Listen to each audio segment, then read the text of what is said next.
In the show, there's a display unit with a bunch of pieces that are sort of very obviously related to each other. I call it the Harry Pickles series. And the name came from the little daughter of a friend who, when she first saw these, she said, "Mommy, there's Harry Pickles on some of these pots." And it was perfect.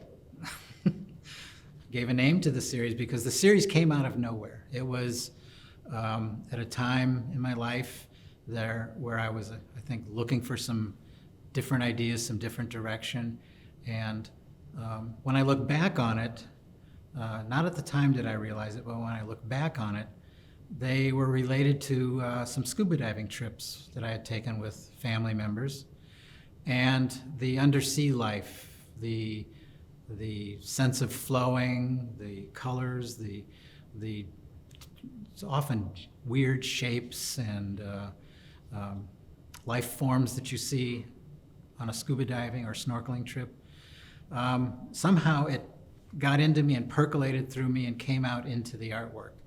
And it was sufficiently different from the work that I was making at the time that people identified with me that I think a lot of people were like, "What are you doing?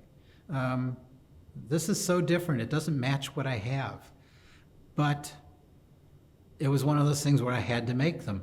And once I got started, it opened up this whole world of trying out, different shapes, different graphic markings on the pieces. I was using stencils, I was using underglazes, I was trying things that were totally unrelated to what I'd been doing before.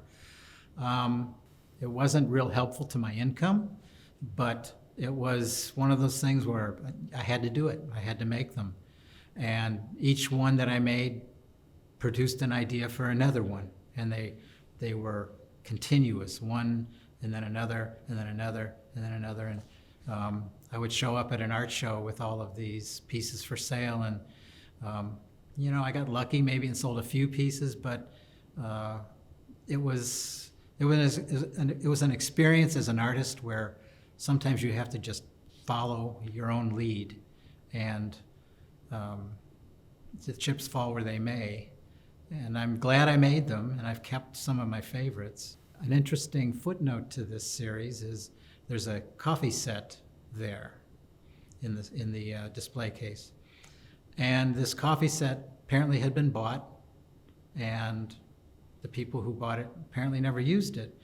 And my wife and I were in a thrift store one day in Lafayette, and we were looking for some other things for another purpose, and we came across a table of pottery by Scott Frankeberger, and this coffee set was in that grouping, different from the other pieces.